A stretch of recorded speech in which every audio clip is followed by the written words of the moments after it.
नमस्कार. कार्यात राहाल तर फाद्यात राहाल. आज आपण FIR आणि NCR मधील फरक जाणून घेणार आहोत. बऱ्याच वेळा पोलीस NCR नोंदवतात किंवा FIR नोंदवतात. यामध्ये काय फरक असतो? तर FIR म्हणजे फर्स्ट इन्फॉर्मेशन रिपोर्ट, म्हणजे दखलपात्र. गुन्ह्याचे दोन प्रकारात वर्गीकरण केले जाते, दखलपात्र आणि अदखलपात्र. दखलपात्र गुन्ह्यामध्ये कोर्टाच्या परवानगीशिवाय संशयित व्यक्तीची पोलीस चौकशी करू शकतात व त्यांना अटक करू शकतात. तर NCR म्हणजे काय?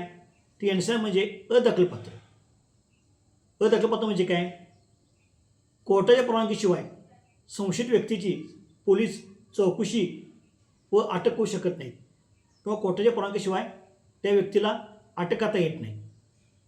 हे आहेत गुन्ह्याचे दोन प्रकारचे वर्गीकरण. या आणि अशा माहितीपूर्ण व्हिडिओसाठी आमच्या चॅनल सबस्क्राईब करा, लाईक करा. धन्यवाद.